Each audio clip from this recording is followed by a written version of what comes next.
G'day guys, welcome back to the channel, and today we'll be doing Q&A episode 3. I understand it is Sunday at the time of recording. Usually we do it on a Wednesday. Unfortunately, I've had a million things on this week, so apologies for the delay. I'll be better next time, guys. We'll see how we go next week. Aim will be Wednesday. Yeah, I do naturally already live a busy life, and then extra busy stuff happening this week. So yeah, I haven't even seen the Cats play. That's how busy it's been, and was released Saturday afternoon, which is I usually release it 99% of the time. Release it the night of the game or the day of the game. However, life happens. But anyway, let's get stuck into some questions. Obviously, I normally try to lean towards top three. There's some really good questions in here, and some that I'm interested to answer, even though they're not top three questions. But we'll go through some questions. All right, Luke, and very popular question, by the way, what team has surprised you most so far this year? What is your favourite footy show? Some good questions there. A team that surprised me the most. Early days, I'm thinking, well, I can give you a positive and negative connotation to that. I mean, Hawthorne, from an impressive standpoint, I think a lot of pundits would have had them finishing bottom four, and I didn't see them finishing anywhere near the top eight. So yeah, and their ability to rebound from half back has been quite prolific, and they've caught a lot of teams out. They absolutely capitulated Port Adelaide over at home, which is just unbelievable. From a negative standpoint, probably Port Adelaide, as I was mentioning there, they're 0-4 at the moment. Obviously, when you did this, Melbourne and Port hadn't played, but I think Melbourne would have been pretty heavy favourites anyway. Yeah, and they just can't seem to get a winning score on the board. They're pretty inaccurate. It's not helping them out. And yeah, right now they're not looking that great. After a lot, probably would have expected them to slide like a tiny touch. Now they're going to be scrapping and fighting to make a spot in the finals, and whoever knows if they'll make it there. Not many teams make it there after 0-4. That prelim final loss would be pretty heart-wrenching, though, I think, for any player, any club. My favourite footy show. Well, my favourite footy show, I reckon On the Couch. Yeah, obviously it was really good when they had Jared on there. Now it's just Gary hosting, which is definitely interesting. But yeah, I like it because it's much more focused on like actual footy and not so much on theatre and whatnot, which AFL 360 does delve into a little bit, and that's completely fine. AFL 360 is probably my second or third. But yeah, that sort of takes the bacon for mine. Yeah, just pure footy, pure stats, tactics. First Crack's really good as well. There's so many footy shows these days, and they've also torn away a few as well. That would be mine. Have teams such as Collingwood and Hawthorne surprised you with their performances so far in 2022? Yeah, absolutely. I think a lot of people would have thought Collingwood and Hawthorne down near the bottom, and right now they're sort of hanging around that top 8 area. We did definitely see Adelaide a few years ago. I think they won 3 of their first 4, and then they still finished close to bottom 4 or whatever it was. I think with Matty Nix either way, I'm pretty sure they beat Geelong round 1 in 2021, and we're looking amazing. But naturally, you do sort of go back to a bit more of normality after that initial new coach sort of coming in. I think Matthew Nix came in 2020, but yeah, I think they were just really keen for a response after last year. I think they played sort of a little bit better at the back end of 2020 to get a decent step into 2021. But yeah, absolutely, they've been great. I don't know if it would be sustainable. Collingwood's brand might be. Hawthorne, don't know. They might get figured out. We'll see. It's kind of weird to say figuring out Hawthorne when they're not a threat, but they're very dangerous. Alrighty, so thanks, Simon Riley. Klinsman, Tice, glad to see your new initiative via community on YouTube is gaining some steam. I like to hope so. Who will finish highest on the ladder in order and predictions, Tice? Richmond, Carlton, Collingwood, or Essendon? Awesome, I'm picking one or in order. In order. Okay, all right. Let's have a squeeze. So I reckon Carlton will finish before anyone else in here.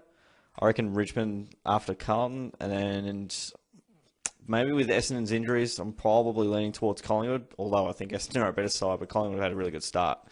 Obviously, dropped a game to West Coast yesterday, so that was a bit interesting, but I think with the young side, you're going to see dips in performances. That's kind of the territory you kind of get with Collingwood and Hawthorne. Then your young guys aren't going to play amazing every single week, and there will be dips in performances, and that's where you sometimes lose when you're not expected to, and sometimes when you win when you're not expected to.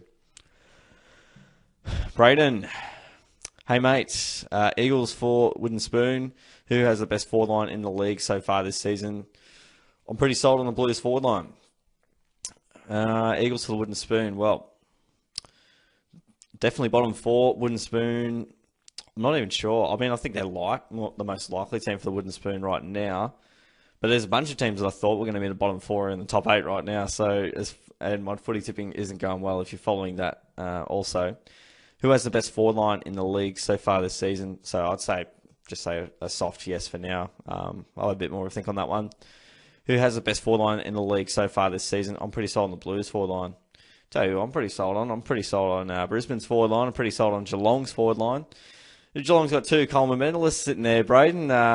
They didn't really get a chance to fire together too much last year with, obviously, Jeremy Cameron with a few injuries, and then we're playing conservative because Jeremy Cameron was in the side. Paddy Dangerfield wasn't playing, obviously.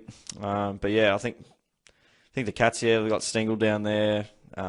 Not biased, of course. They've got Stengel down there. Close is taking that next level. Dalhouse is actually not playing terribly for once. And then you've got Cameron, Hawkins kicking goals. And I think, Brisbane have got a very dangerous forward line. You've got Rayner down there. You've got Charlie Cameron, not Jeremy Cameron. Joey Danaher, mixed day at his best, is obviously a real weapon. Yeah, and Cockatoo's handy as well, especially if he's fit and firing. So I think probably Brisbane have the most dynamic forward line. Geelong, I think, have the biggest names in the forward line in the key forward department anyway. Klinsman's got a second. Also, Tyson, what is your opinion of coaches being sacked mid-season? Do you agree or disagree? Fair to say now Port Adelaide are up for a rebuild. Ooh, interesting. Yeah, it's a good question. It comes down to, is it a player thing? Is it a coaching thing? There's definitely been some coach killers, I think, from Ken Hinkley's side. I think Port Adelaide definitely are a team that, like Geelong, probably need close to their best 22 out there to be competitive every week, and that's fine. Like a lot of teams would, we struggle without some of their best, and you take away their full forward, their full back. It probably hurts them a bit more than maybe some other sides that might be able to cover it up a little bit. But I mean, sometimes their effort's been a bit questionable. As you saw, especially that Hawthorne game, was really damning with how easy they were able to move the ball and then isolate one-on-one. So that just means a work rate thing, which is an effort thing, which you would suggest the coach could do. I'd see how it goes. I mean, Ken's definitely got some good runs on the board. He's made 2 prelim finals at home 2 years in a row. Definitely didn't do too many favours losing it, and the way they lost last year was pretty abysmal. Are they up for a rebuild? I feel like we need to see a few more weeks. So they're 0-4 now. You would have done this as 0-3, or at least at the end of Thursday night. I don't know what year it is now, but I think if you're like 0-11 or 0-10, maybe there's a case for sacking mid-season. By and large, though, it's probably good to wait it out. You never sack a coach off one good year. So you never sack a coach from one bad year. You never sign a coach on one good year. So you want to see multiple years of disappointment, I suppose. And yeah, Kenny's definitely made finals a number of years. He's made 3 preliminary finals, I'm pretty sure, in his time. So they've had good success without getting the ultimate success. We'll see. We'll give this one a bit of time, Klinsman, and see how it goes. But we have seen what new coaches can do. You look at Mitchell, you look at McRae, seeing some good results. So a change might not be the worst thing towards the end of the year or in 2024 if they stick with him for another year. I'm not sure when his contract's expiring. James, you think the COVID ISO rule should be scrapped for footy players? This one's a controversial one. It's definitely inconvenient, and definitely we need to eventually move on with it. So, without me saying exactly what I'm thinking, you can read between the lines there. I think you got to get on with life one day, and I don't want the season to be compromised as a result of health and safety protocols, which I'm not sure are as relevant as they have been in the past. That's all I'll say about that. Is it fair to say the Cats haven't achieved anything in 10 years and will be choking again when it comes to the business end to the season? Cheers, Tyson. Feels like a pretty direct stab at my beloved Cats. Haven't achieved anything. They haven't achieved, as I kind of mentioned before, Paulo, they haven't achieved ultimate success, and premierships are pretty hard to win. There's been an unprecedented amount of dynasties, I think it's fair to say. We've seen Brisbane, we've seen Geelong, we've seen Hawthorne, we've seen Richmond. Melbourne might be the next dynasty club. Waiting to see on that. They haven't won a grand final in the last 10 years, or 2011 was their last one, so they haven't achieved that. They've made one. They've made a number of prelims. Again, I feel like each year that goes by, I see different things that make me go, all right, yeah, maybe it could be a little bit different this year. It has been pretty similar for a long period of time. What I will say is this is probably our last go at it, I would have thought, our last best chance at it for the foreseeable future. Do I see them choking again? Possible. I mean, just going to come down to can we withstand pressure when it does inevitably come along, and it will, and can we stem the bleeding when that pressure does come, and can we change the course of a game in a big final against a top four side? Those questions I don't have the answers to right now. Historically, hasn't proven to be the case, but yeah, there's definitely a lot of quality players in there, but the players haven't played quality finals probably often enough, especially deep in September. Week 2, we've definitely had a lot of good wins due to we're just playing not top end talent, has to be said. You know, GWS, you've seen Sydney in the past when we beat them second week. West Coast 2019. So yeah, I think Collingwood 2020. We usually have impressive semi-final wins because the teams aren't top 4 teams we're playing. We're playing bottom 8, sort of bottom of the top 8 sort of sides. I can see us choking, but I can also see if we get everything right, if we get our health in great order, and keep up this game plan of moving the ball quickly and efficiently, whilst being able to have composure under pressure. And some really good skills at the source. You just don't know.